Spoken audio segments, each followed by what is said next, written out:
You suddenly realize you're lost and you have no idea where you are. What do you do?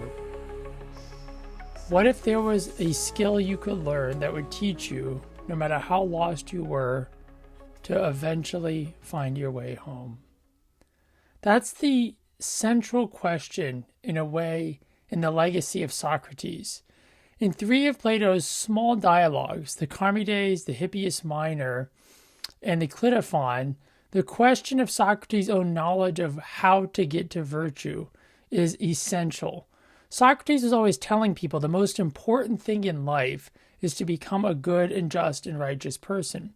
But there's this question that many people in his own time raised, and Plato raised the question in his own dialogue so that we could think seriously and relive, in a way, the experience that people in Socrates' own time had, which was, Socrates, you're always telling people, find a good life, find the way, find the path, right? If you're lost in life, Socrates says, find virtue.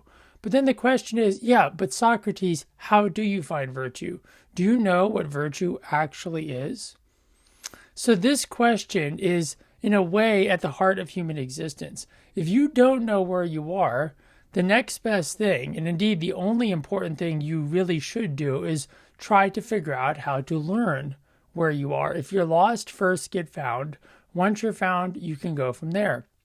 The skills of philosophy are so important, and I'm not talking about academic philosophy. I practice philosophy as a way of life. I'm teaching all of Plato's works this year in the Plato Project. This is the first and only time, as far as I know, in history this has been done. I'm encouraging everyone to do it with me, teaching them all for free on YouTube, on my Substack, and you can join for just $10 a month and take courses with me on these texts, including the ones I'm talking about today, starting on Sundays at 3:30 p.m. Eastern Time. And the reason I'm doing this is because Plato's thought and Socrates' life have transformed the world. They have given us many of the great insights we have through science, philosophy, religion. Things we have divided today were unified in the Platonic world. And yet at the same time, Plato never shied away from asking the most difficult questions. In classical religious texts, you don't see the central authorities being questioned over and over again and left without a clear answer. But in Plato's texts, over and over again, you have dialogues, often called by scholars the early or Socratic dialogues, where Socrates pursues a question, how do you become virtuous? And it ends with him not knowing. So this question of what if you could figure out how to find your way, no matter how lost you were, is essentially the real meta question of philosophy. What if you don't know what philosophy is? How would you find out? What if you want to become a good person, but you don't know how? How would you do it? So this, in a way, is what we need to figure out. But the crucial thing that Socrates teaches us is it doesn't matter if you know how to become virtuous, because if you don't want to become virtuous, if you don't want to become wise, then you won't, even if you could. So there's 2 different kinds of ability that philosophers will often distinguish. There's ability that you naturally do have or could cultivate, but if you don't have the desire to cultivate it, you could say you don't have the ability, practically speaking. So a person could learn how to ride a bike, but if they don't want to, they won't. A person could learn how to drive a car. Many people today, they don't want to, and so they don't. This is an inability owing to a lack of desire. And if you lack desire, anything that depends on desire is unattainable to you. Not because in principle you couldn't do it, but because in practice you won't do it, because you won't do what you don't desire to do. On the other hand, there's things that we can't do even if we did want to do them. These are things you could say are naturally impossible, or they're out of our reach. Now imagine again that you're lost. You have no idea where you are, and you have no idea how to find your way. What would you do? So I would suggest to you, Socrates' entire life work is teaching this is the situation of the human being. He walks around and he asks you, where are you? And Socrates would basically take anything you say, I'm in America, I'm in India, I'm in China, I'm in Japan, wherever you are, and he could ask you questions. And he's not trying to do this to make you look like a fool, But I think he could show you you don't really know where you are. And that's the great benefit of Socratic philosophy, is important as it is to have answers. It's also very important to know when you're lost and to know how to, in a sense, navigate lostness. So I think one of the primary skills of philosophy is navigating a state of lostness.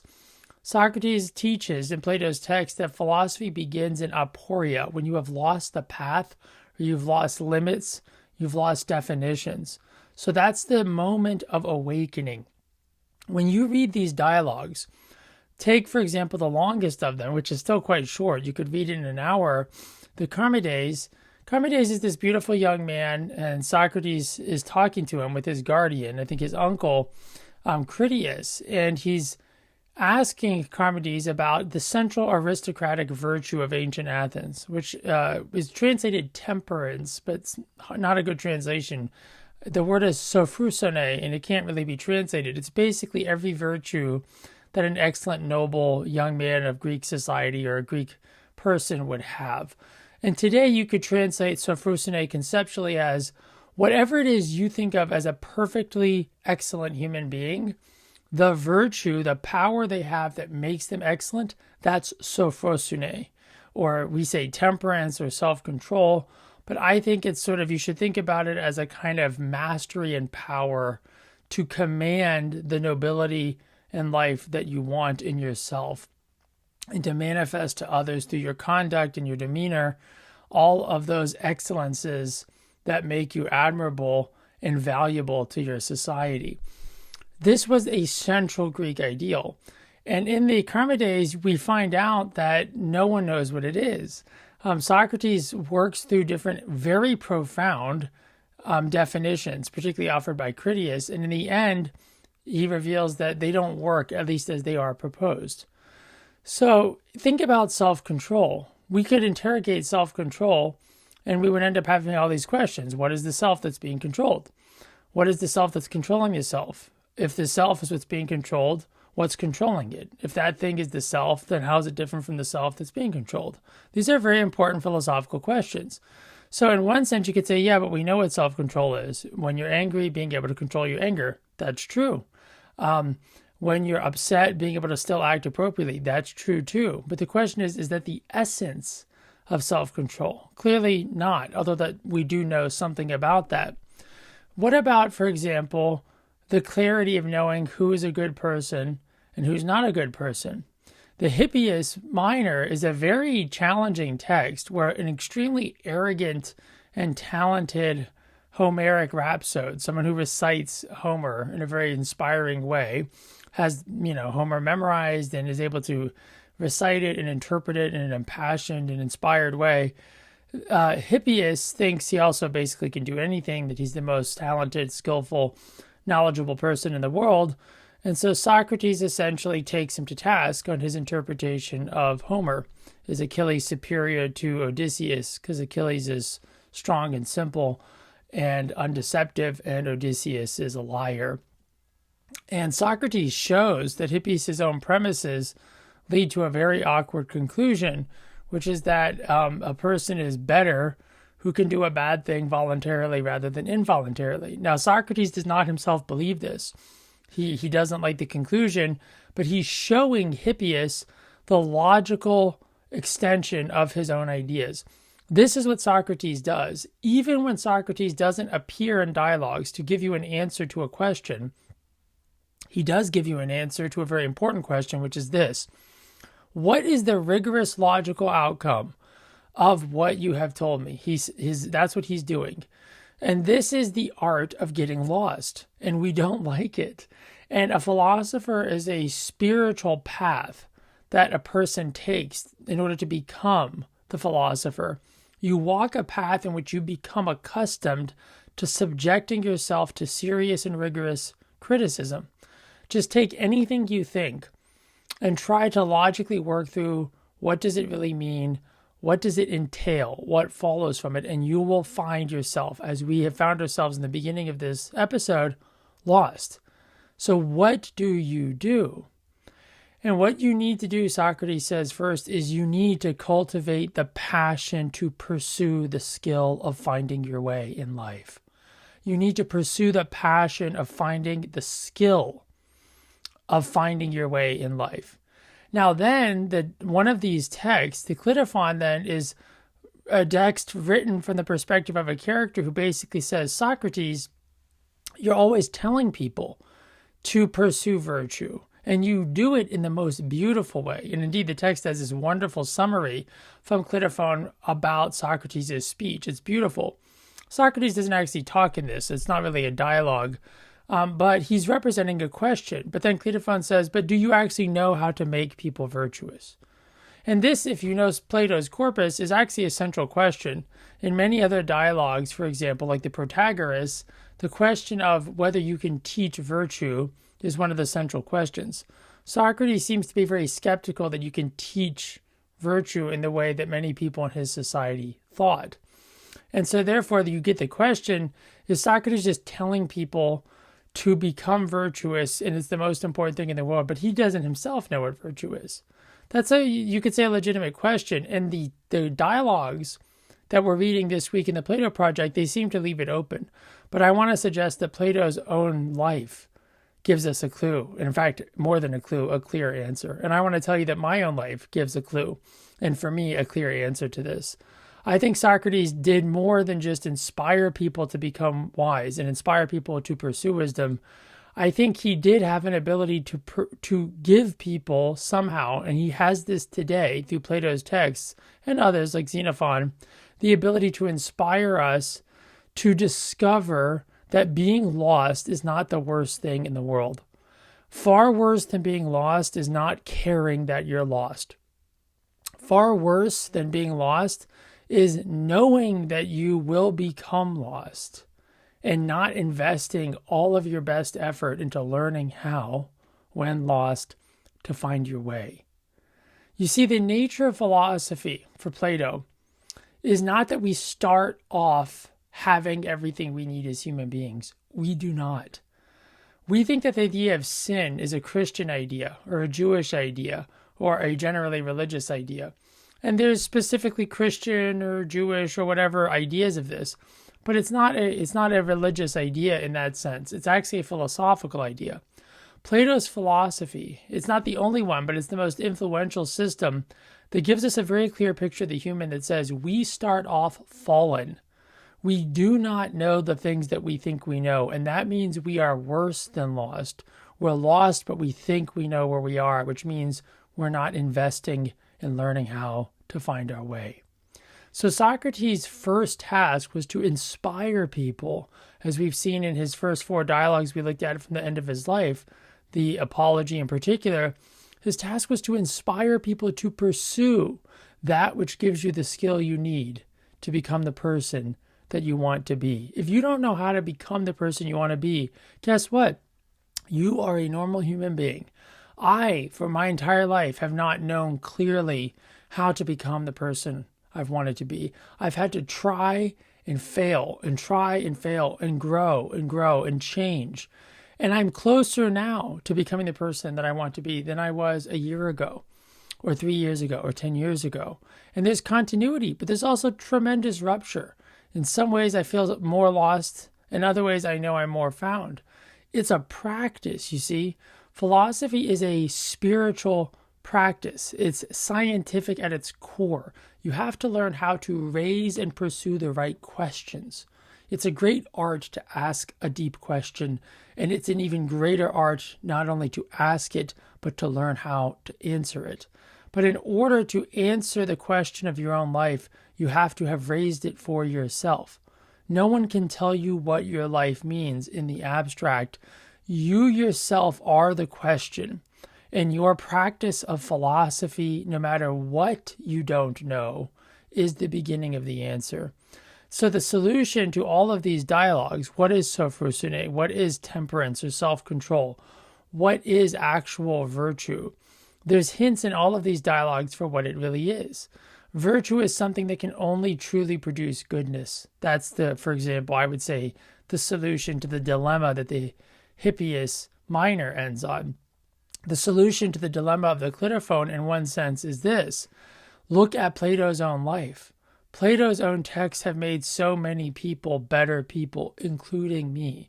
Because I encountered Socrates when I was 14 years old, my life has been utterly transformed. When I started teaching Plato in a small little philosophical community when I was a graduate student at Yale in my 20s, and I was very sick. It was the very first year I got incredibly sick with an illness that has plagued me for over a decade, but has been healing. And it was healing from the very beginning because Plato gave me a way to understand my body that was both very practical physically for me as a martial artist and as an intellectual, and it helped me see how much imbalance I had in my life. And he credits this understanding he has of the body and of the spirit to Socrates. So that, I think, is the answer to the dilemma raised by Clitophon. Does Socrates actually know how to teach virtue? Maybe not in the way the sophist said, but Socrates has made so many human beings better human beings. And in fact, inspiring people to pursue the path to becoming a better human being does itself make people a better human being. So what I want to challenge you with today, and this is a very special day, November 7th is the day that the Medicis, who in a way we owe the rebirth of Plato in the modern world to this Renaissance movement, they had founded a Platonic academy with the great Plato scholar and translator Marsilio Ficino, and they would celebrate Plato's birthday today, November 7th. So I dedicate all of this to Plato, and I celebrate him and his spirit and Socrates. And I want, if you're listening, please do support the Plato Project. Join. You can also give to the project as a kind of supporting member of any level. And I want to establish a Platonic Academy. I'm doing all of the work you can see I do at Marginalia. It's the Institute for the Meanings of Science. I want to be able to host events. I want to have a base of operations that's beautiful, that we can invite the best scholars as well as anyone who wants to come for special events and be part of the philosophical life. I want a place to do that. So if you're out there and you're a benefactor, I can tell you exactly what I would do, with $22 million if it was especially in an endowment and responsibly invested and we could draw. I know what I want to do. So I'm looking for my Medici, and I'm excited. November 7th is the day we celebrate the greatness of Plato. We celebrate the greatness of the Renaissance, and we celebrate the greatness of great patronage. And the investment that Ficino and the Medicis put into Ficino and the Plato is part of why we can read Plato today for just $50 in his entire works from Hackett. And I'm doing the Plato Project as a continuation of the Renaissance. I don't claim to be a Marsilio Ficino. I'm still working on all my scholarship, and I'm writing a book, but Ficino is a great inspiration to me. And so you see the actual inspiration to pursue philosophy, to study Plato, that itself, I contend, will help you become a better person. If you want to become a better person, you don't know how, and you just try.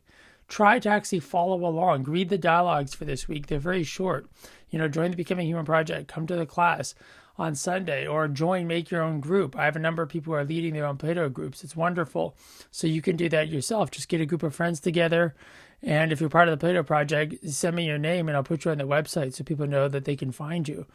So this itself is what we need as human beings. It does not take a lot of time or money to radically transform your life, but it's worth all the time and money you have to find the way to radically transform your life. Socrates says that a person should spend all of their money in becoming a better human being. That is what I think I've devoted my entire life to. And only now, I'm in my late 30s, am I really turning to the practical questions of, okay, but how do I make this financially sustainable? All of that is important. It is important. But I'll tell you this, it wouldn't be important if I didn't have a life that was worth investing in. And the skills that I've developed as a philosopher, especially when I was sick, especially through suffering, especially through realizing I was wrong and learning how to change my mind, to repent, those are the skills that philosophy has taught me. They have changed my life. Yes, they've made me a better scholar. They've made me, I think, people would say intelligent or gifted at teaching. But that's because I practice Plato's teaching. I practice Socrates' teaching. I practice the teachings of the Tao Te Ching. Philosophy is not a result. Philosophy is a practice. and it is a process, and it's one rooted in eros, an intense, passionate desire.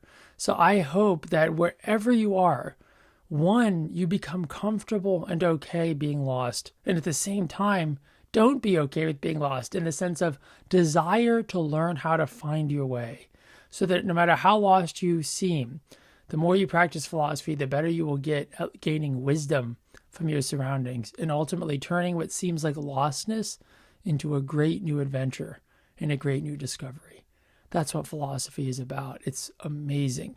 And that's what the Becoming Human Project is about. It's my work to bring philosophy as a way of life to the world, because I believe every human being is a philosopher potentially.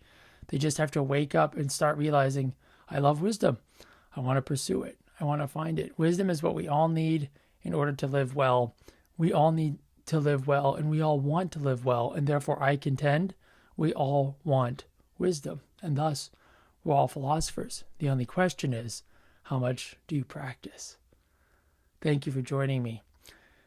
Please do like this video, subscribe to the Becoming Human channel, subscribe to my Substack. You can become a paid subscriber, join the project at my website. You can buy courses. You'll get all the intro courses for just $10 a month.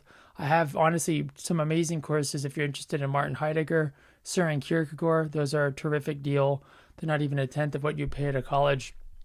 But I've taught at college, I taught at Yale, I've taught at other places, and my mission in life is to make the best quality education, better than you could get at any current university, available for just a fraction of the price. So that's what I'm already doing, and I'm going to be bringing some of the world's leading scholars, the most interesting scientists, philosophers, and historians to you. And currently I'm talking to some investors about that. So that's another word for those of you who may have serious resources and you want to support a business that's going to bring the best educators and revolutionize education, and you like what I'm doing. Well, I've got a lot more to come, and I'd be glad to work with the right kind of investor. If you love wisdom and you want to support it, I'd be happy to talk. Thank you so much for joining the Becoming Human Project just by listening. I hope that you'll do everything you can to give yourself the beautiful life that you deserve. Samuel Lonkar, founder of the project, my blessings to you. May you find wisdom in the way, in all your ways.